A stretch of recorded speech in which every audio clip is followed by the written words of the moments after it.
Try to be nice and linear. Look at the lack of streaks. Beautifully that blends. I mean, wow. Welcome everybody. Today we're going to be talking about gradients. Now, I say the word gradient, some people say the word ombre. To me, it's just a fade between two colors. And I think a lot of people know me online for my very precise gradients. And they almost look digital. And I do that by using an assortment of different kinds of brushes, by making sure I'm using the right paint ratios, by having the different brush width be correct, and having a setup that enables me to really be athletic with my movements.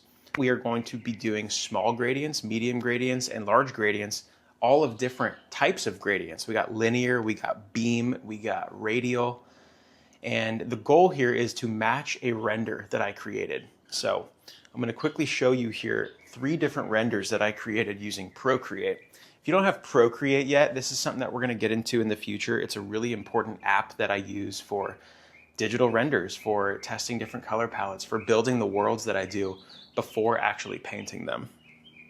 So the first one here is this green gradient. Now, this gradient here is kind of like a foresty green. This one here is going to be a yellow beam. And then this one here is going to be like a radial bluish violet that we're going to do. Now, all these canvases are 16 by 20 in size. You can see it right here. But again, we're going to be upsizing it too.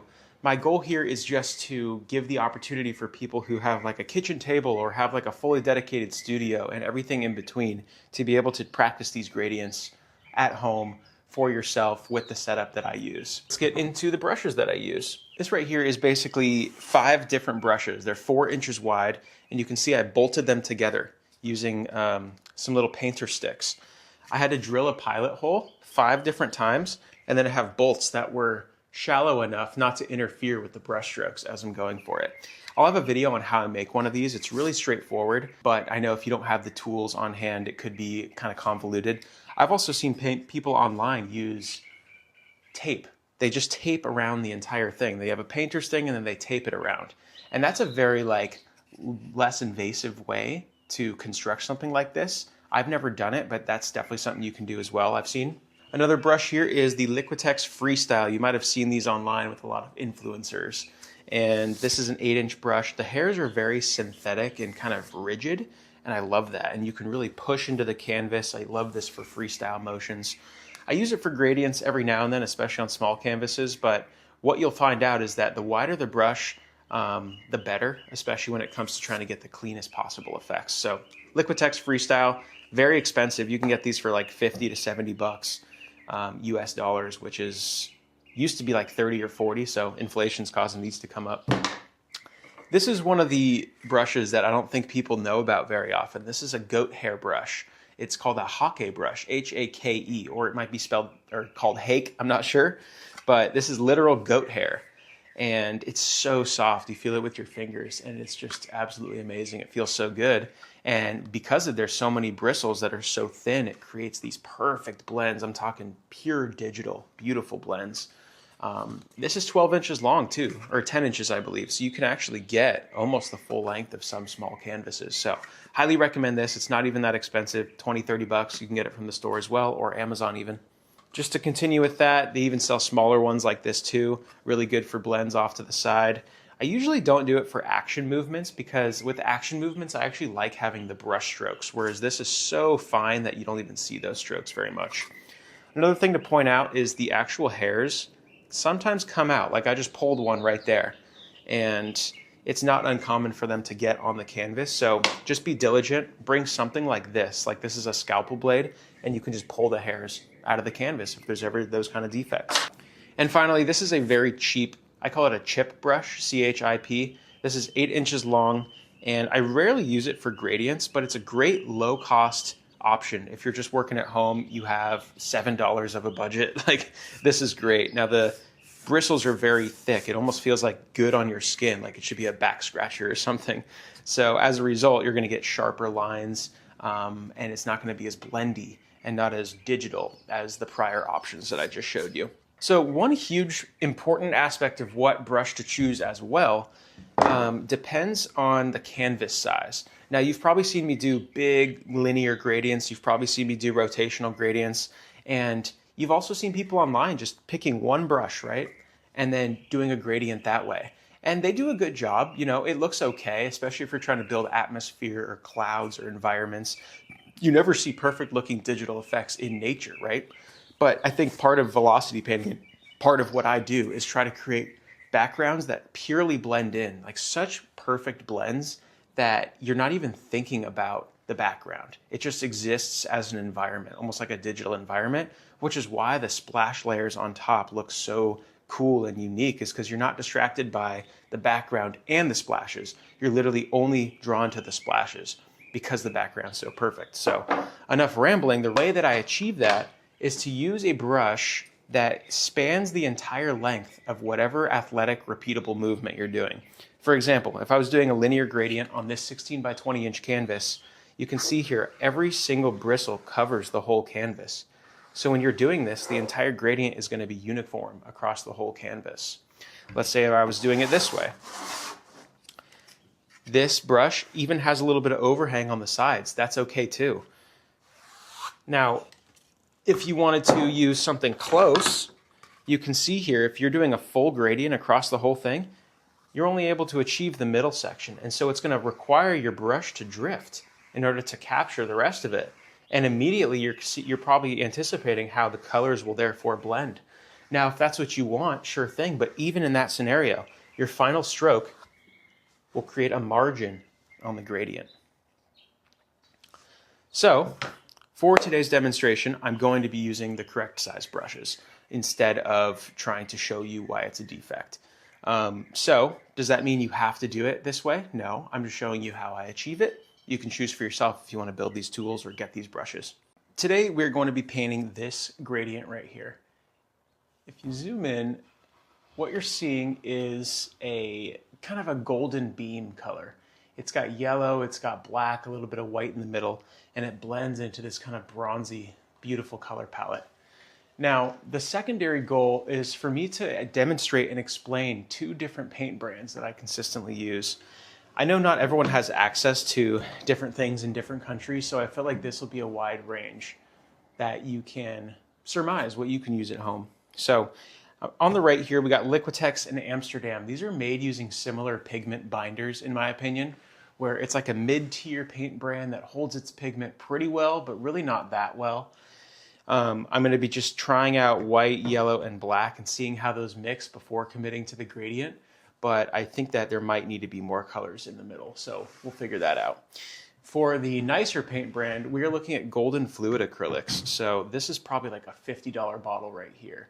This is another, I don't know, $40 bottle, and this is like $50, $60. So very expensive, but these paints hold their pigment super well, and you don't need that much of them for it to have really nice coverage.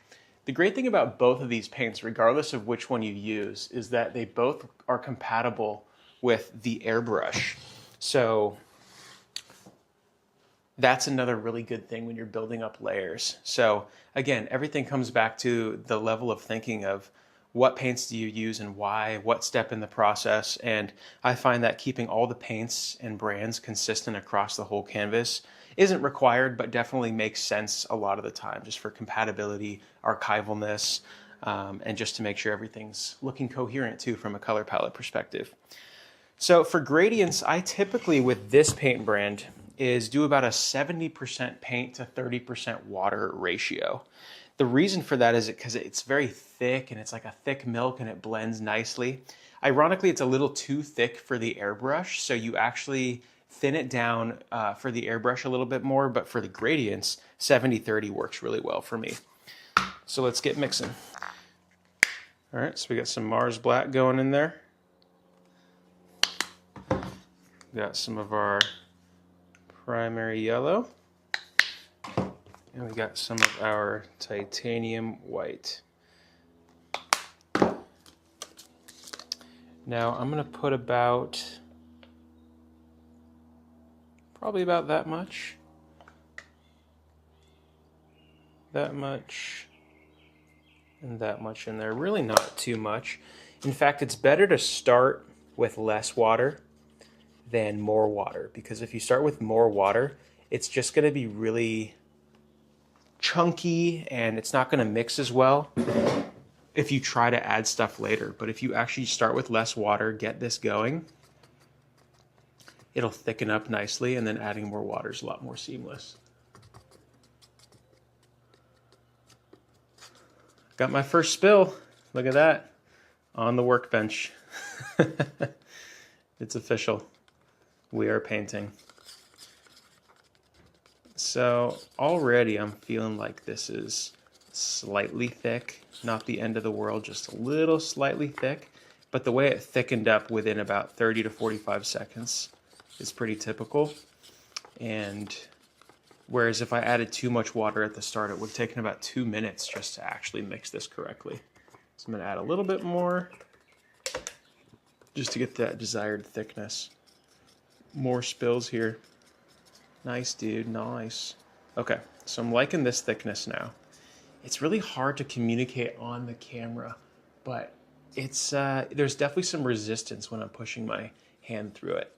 If I was to make a puddle of this, it'd be unlikely to dissolve into other colors. And so it's pretty thick. Might be thicker than you expect. I think a mistake that a lot of people do is they do this too thin. Okay, let's mix the yellow now. This is also going to be too thick, obviously. Now I think this is good because I'm showing you guys my thought process when making the gradients. It's not just about pushing the paint. It's about making the correct paint that's going to work well. Something I didn't get into either is the paints themselves. You can see on the label, there's a little icon that says the opacity. This one is like a half opacity with the black and the transparent triangle. And opacity just basically means how much the color is going to fill out a canvas. Now, what really matters is actually the tinting strength, apparently. Now, I don't think there's a universal tinting strength number across all the paint brands. So I think that's something that you just got to keep in mind. Luckily, the opacity, which is an existing label on pretty much every single paint tube, is pretty correlated with tinting strength. And I find the more opaque something is, the more that color is going to dominate whenever you're using it. So just keep that in mind. All right, yellow's looking nice and thick. I think we can get a little bit more, but not too much. You really don't want watery yellow. You really don't want watery yellow because that just can make things brown real quick, especially when mixing with black. Very risky, but hey, we are creating bronze. All right, time for the white.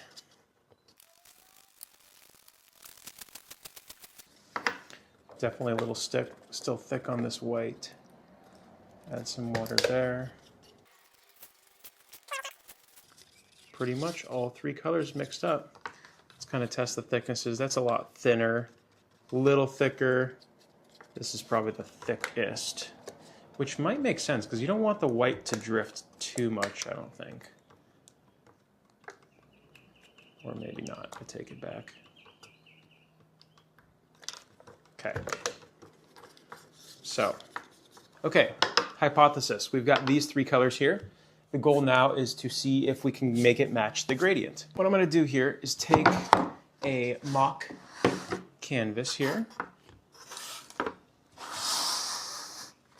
put it here, and then you have to have a few things in mind here. And it's just as important to get the right colors as it is to use the right amount of color when you're trying to match a gradient like this. So first attempt, I'm just going to place the colors in a way that I think makes sense.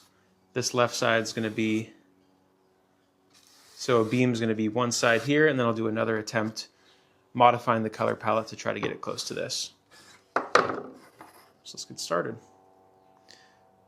If I was to simply do what I think it's going to be, I think the white comes out a little bit, but not too much. Obviously, it's going to be very yellow dominated.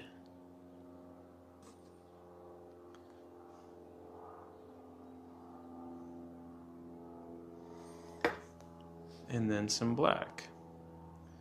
Now there's different kinds of black. This is Mars black, which is actually a cooler black, whereas ivory black is like a warmer black. So I probably honestly should have used ivory black. I just find it to be too thin, too transparent, and I don't like the effect it gives. So kind of get a feel for how it's mixing already.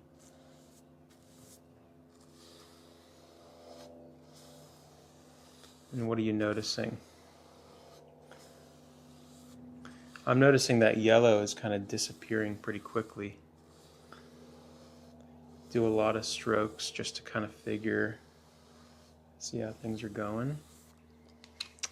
Flip the brush around, same thing on the other side. Now I've got a lot of paint right here, so I kind of want to get rid of some of that.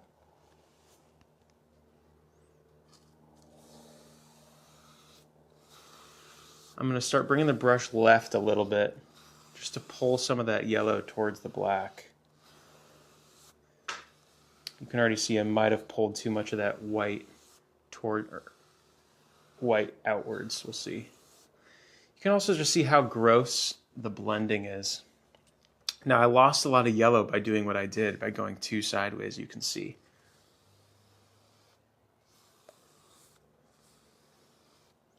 Again, I'm only just using this crappy brush because I don't want to waste my good brushes right now before committing to the full thing. Okay, so when comparing, it's honestly not that far off. I think one thing I'm seeing is the yellow that I used is actually a little too green. Whereas if I had used a little bit more of an orangey yellow, it might have been the right color palette for this decision here. So I'm thinking of either adding a little bit of orange to this, and I'm actually okay with the black. The black seems to be, but I think I need like a transitory color between the yellow and the black, so I don't have to rely on the blending to make it perfect. So I'm just going to get some cadmium orange here, which is kind of like that next color away from green. Add a little bit in there. Hopefully that's not too much. Mix it in there. Ooh, that tinted it pretty dark, actually. A little darker than I expected. No big deal. It'll be more of like a bronzy yellow. I think if I water it down too, it can have...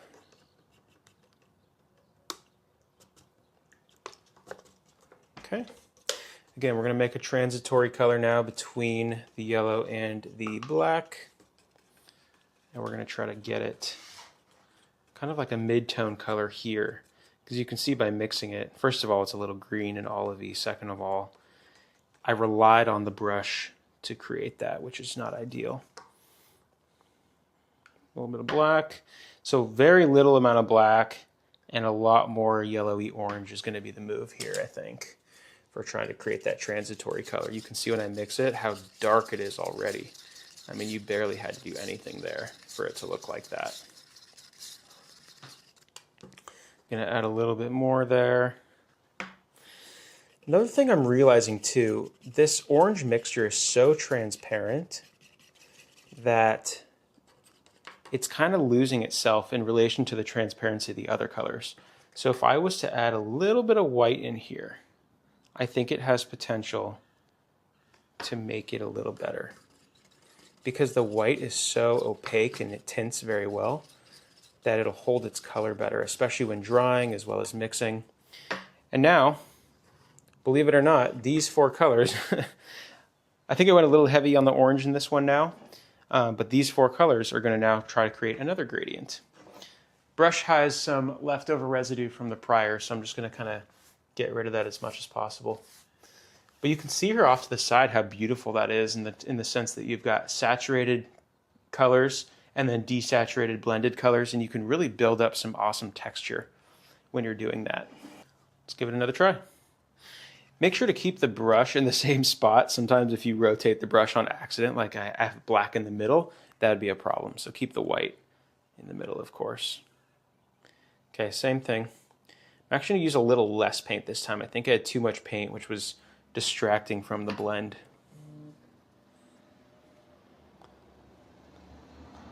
A little bit of orange on both sides. Very curious how this is going to go. This kind of greenish color.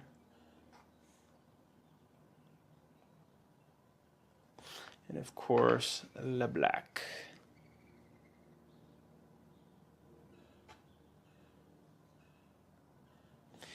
It's not a huge deal by using this same brush here. Obviously the colors are already on it. Most of it will be here, so, and a little bit of blending is okay. So let's get started again. Kind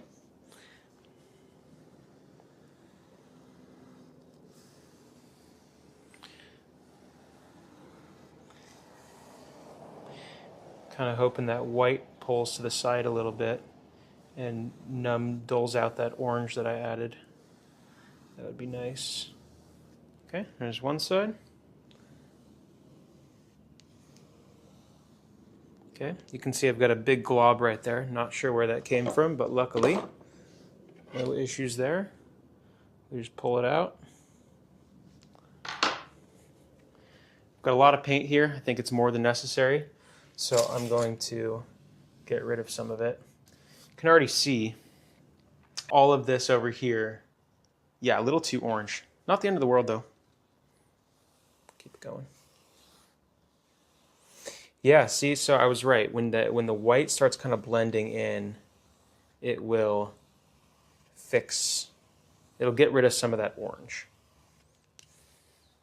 Yeah, I'm liking that. So you just add a little bit of warmth to it without being overwhelming.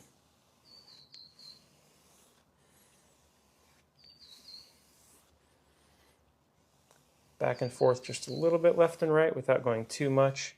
Final stroke there. Not perfect, but does the job. See it, like, just add a little bit of warmth. Now, same with this side. The cool thing with this beam style is that you can duplicate the gradient on both sides with the same brush. And the more you go left and right, the more you interchange the brush, the more you're able to get that effect perfectly. So I'm pretty much done here. I'm just gonna do one more stroke. Okay, sweet. I think that is actually pretty darn close to the gradient that we were trying to create here. When you zoom in, you can see this gradient has like a little bit of warmth, just like this does. The color out here kind of pulls outwards. So that's exactly what we're going for, which is great. To start, we now have our color palette for the kind of mid-tier paint brands. Now we're going to do the exact same exercise with the golden fluid acrylics. Trying to get that same kind of color palette so I can show you differences across both brands. Workspace looks kind of crazy now. I'll put these off to the side. Don't have to cover them. I think you usually cover them if they're susceptible to drying, and since they're so wet right now, you can probably have another hour before they even dry out, so you're good there. Workstation already officially a mess. No big deal. That's what we're doing. We're painting today, man. Same exact process with the golden fluid acrylics. So from what you learned, clearly the yellow needs to be a little bit more orange. Now, if you ask me, this is already a little bit orange, especially compared to this. So you might be able to get away without doing too much.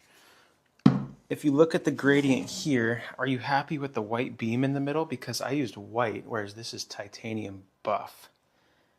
I think I could get away with white instead of this. So yeah, I'm going to replace this for some white. And this is just learning from the prior session to see how colors mix in general. Got titanium white. This is a brand new. To take it off, unscrew the cap, do this. A little bit of that. Now you're good to go. Now, one of my favorite things about this paint is you really don't even need to mix it with water beforehand. It is a little risky if you don't mix it with water because the colors stick to the canvas a little bit. So when it comes to blending, you're then going to have to spray bottle it, which then pushes particles of water all over, yada yada. So I am going to mix it with water just for this demonstration. I actually think it's necessary here, but you'll be surprised because this is already so fluid. You won't even need to mix that much water in here. So same thing. This is not a 70-30. This is more like a 90-10, with these paints right here, and you'll see why. All right, let's start with our 3 colors. So I got bone black, which is typically very transparent. Again, like I was saying about the opacities, you can see here, there is this label right here, and what that means is it's semi-transparent. If there was no line, it would be fully transparent, but the line means it's semi-transparent. And what that means is that you need a lot of it in order for the color to actually shine through. Even though right here, this is what Golden does, is they'll literally put the actual paint over this black and white line stripe thing, and that looks real nice and covered. But the second you add water to this, it makes it even more transparent. And I'm debating actually adding a little bit of carbon black to this, because carbon black is very, very opaque. Start with titanium white. Expensive paints, don't need too much. Just going to do that. Again, the smallest amount of water, 90-10. Boom, just like that. You can even swirl this around by hand. You really don't even need a popsicle stick, but for quality control, let's popsicle stick it. Now, funny enough too, even when adding that amount, it's so thin still. It's thin, it's drippy, especially compared to the Liquitex Amsterdam combo. And the reason that's okay is it's because it's so pigmented that you don't have to worry about it losing potency because it's so thin. Next up, of course, is the Hansa yellow. Again, just a little bit of water. The smallest amount. Mix it up.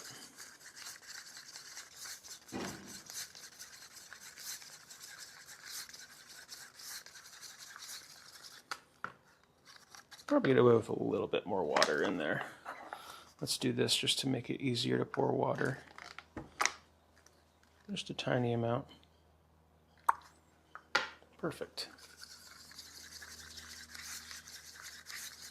And then of course the bone black.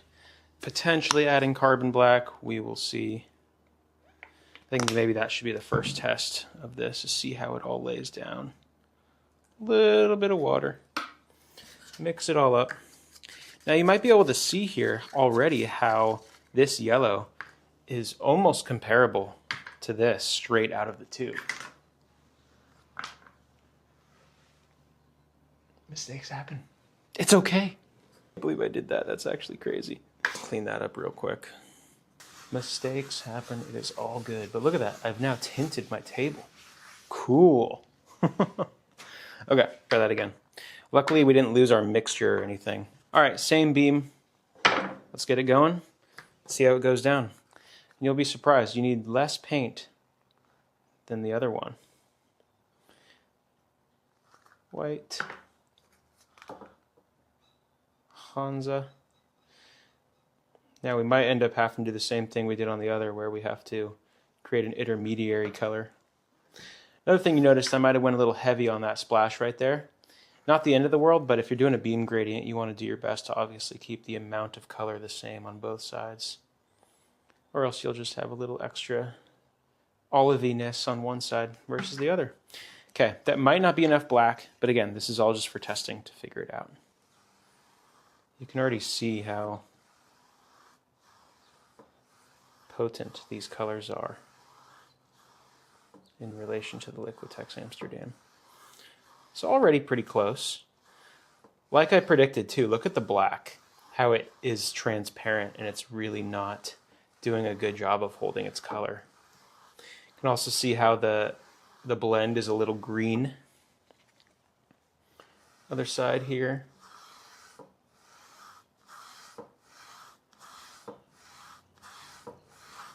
Kind of coming out left a little bit. I'm going to come more inward now.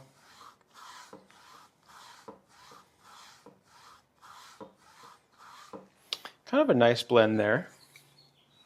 Let's do the other side.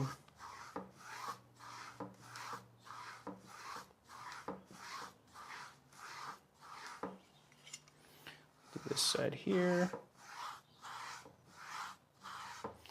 Okay, so when comparing to the gradient, what are you seeing? You're obviously seeing this is a very saturated yellow. you're seeing that the black is a little transparent on the sides and the whole thing has kind of a green vibe. And I don't think an intermediate color was as necessary compared to the prior Liquitex session, which is interesting. But I do think adding a little bit of warmth, a little bit of orange in there is going to make sense for this next attempt, as well as thickening up this white, as well as adding some carbon black to the outsides, just to make it more opaque. Cool. So as I mentioned, we're just going to turn this mixture a little bit more orange.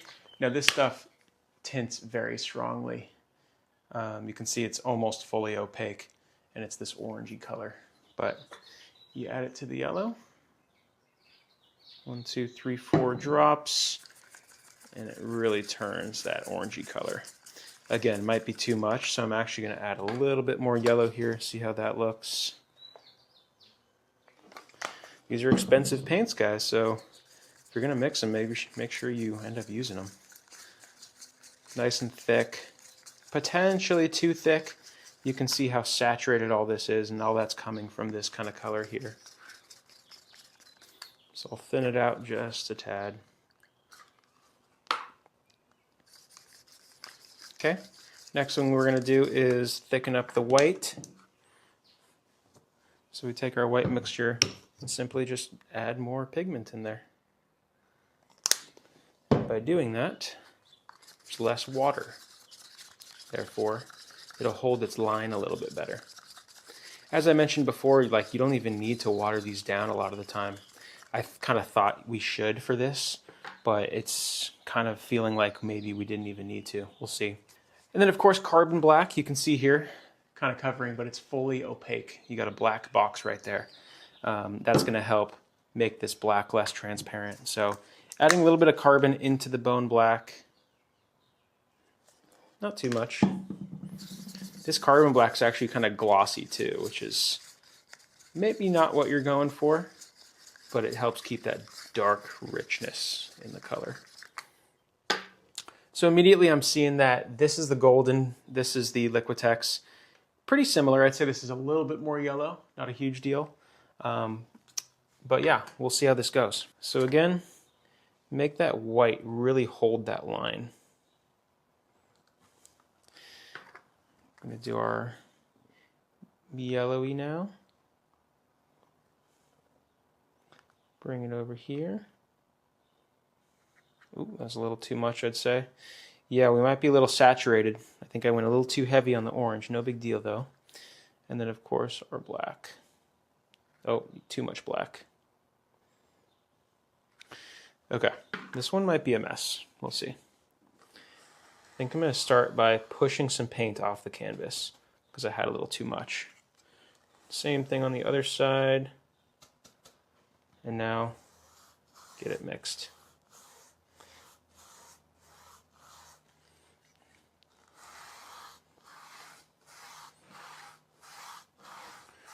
You can already see how much better that black is doing in terms of not being transparent. The white seems to be holding its line a little bit better. Got that greenish transitory color, but still a little bit of warmth in there. And now this is where it really shines. That pigment is just holding itself so well, even with this cheap brush. Okay, that's enough on this side. A few more strokes on this side to level it out. And you are looking, I'd say, at a very nice gradient. I think that did exactly what we were trying to accomplish. Very much has that kind of goldeny yellow beam effect. Now what I want to do is let this dry and let the Liquitex dry so you guys can see and compare for yourself. What pigment load do you like more? And what colors do you like more? It might not even be noticeable, and that's great because that means you can use the cheaper stuff compared to the more expensive stuff. But this will be a cool test for you guys to see. Again, the streaks are really mostly coming from this chip brush, whereas if I was to use, obviously, these, which we will, in the main canvas, but that's where a lot of that came from. So just keep that in mind. So again, this was just to define the color palette. Now we're going to actually let it dry and compare and contrast in a sec. Okay, so we are back with the two samples. We got the Liquitex mid-tier Amsterdam. paint brands and the high quality golden fluid acrylics. Now, a lot of obvious things to consider right when you see this. When you compare it to this gradient here, there's an argument to be made that these are actually more accurate. But the reason that it looks that way, in my opinion, is less due to the paint brand itself and more due to how I decided to mix them over here. You can see that the white ended up spreading more out into those colors, having that more golden bronze effect, which was actually what I was going for. Whereas over here, the yellows are so saturated that it ended up really overpowering the rest of the piece. Now, the really important thing we're trying to show here is, are you comfortable using this brand or this brand? This is about half the price, a third of the price. This is the more expensive stuff. If you compare the streakiness between these two here, again, using the same brush, what you can see is that, in my opinion, it's a little bit more streaky, and I think it's the reason is the paint is less pigmented. So you're gonna have more streaks regardless of the brush. Now, if I was using a better brush, I'd have less streaks, obviously, but still, even on average, would you want to have something more streaky or something a little bit more pigmented? That's up to you. That trade-off might be worth it for you. The color is more adjustable. For example, I could just add more white to all of this. Add more white here, add more white here. I could even airbrush that afterwards. So I'm less interested in using, ultimately, the Liquitex Amsterdam combo and more using this, but just nailing the colors. So thumbs up to golden in my opinion, thumbs down to this stuff, but you can make your decision however you'd like to. The time has come. We are going to be painting this gradient now.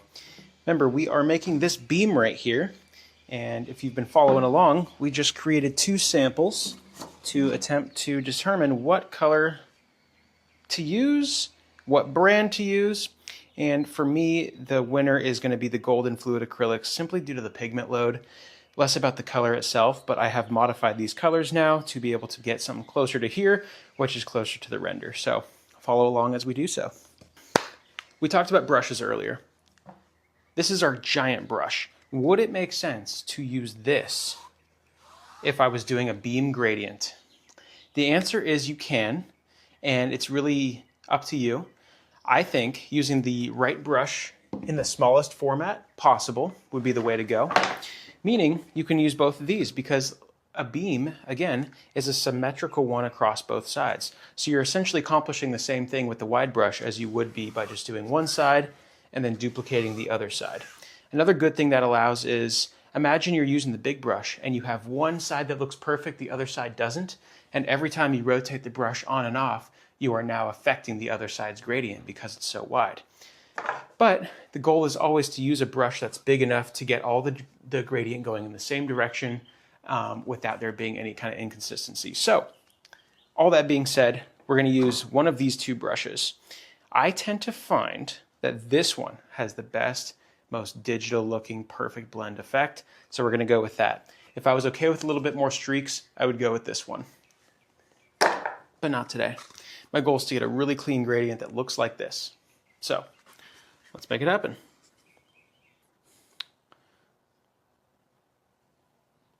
Remember, we want that white to come out a little bit more.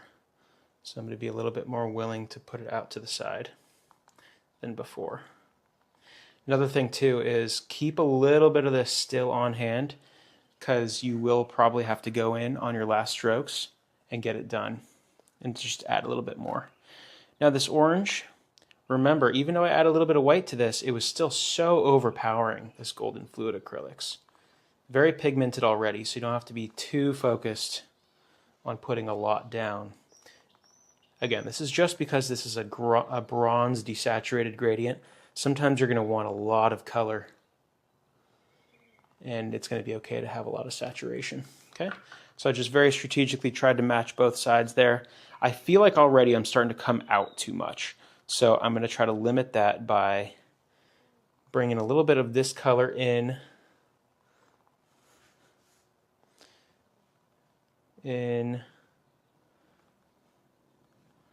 Okay, probably a little heavy on that side. And then of course finishing with this black here. It's a nice dark black.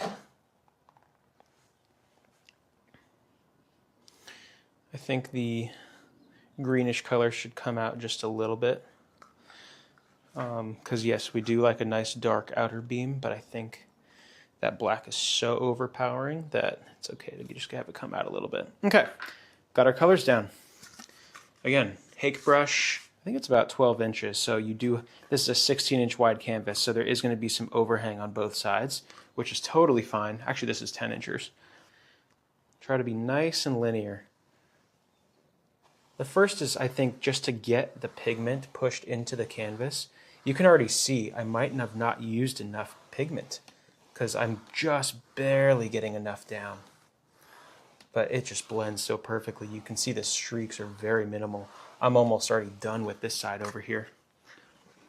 Okay, same thing on this side. A little bit more pigment on this side, I would say. But you can already see how beautifully that blends. I mean, wow. A little bit of back and forth just to get it to that desired gradient.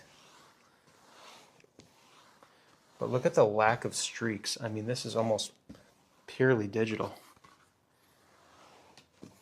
Now, when using these golden fluid acrylics, you have about a 2 to 3 minute working time.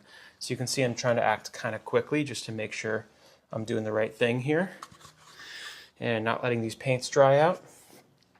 Now, already very close to this gradient. I could call that a day and be totally happy with that.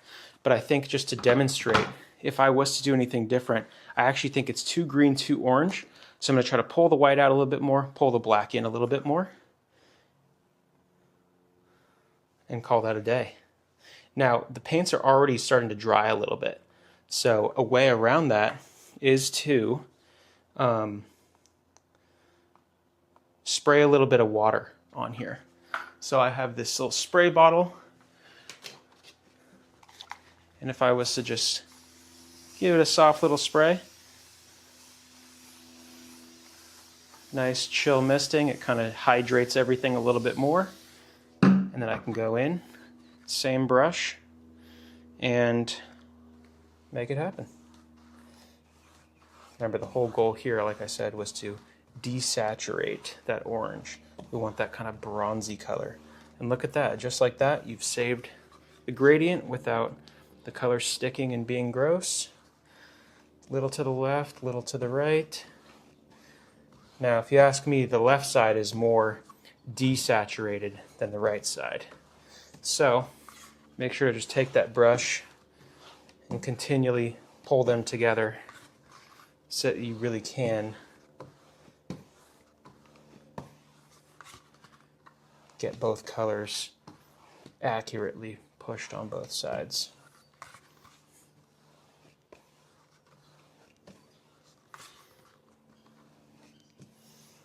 Okay. What do we think? Compared to this, we got that right there. I think it looks pretty good. Here's how it's going to dry, but you can see that this brush here did such a good job with an easy blend. I maybe have like 1 or 2 hairs on here that I could have pulled out, like this right here. Might as well just demonstrate that. Yep, pulled it out, no big deal. And we now have a finished gradient. This will be dry in about 20 minutes. So that's our first gradient that we created. Just remember that this right here was what we had done with these exact paints, which we just did here. And you can see just by moving the brush side to side as you're doing it, pulling some more of that black in, pouring some more of that white out, you're able to achieve more of that desired color palette that you're going for.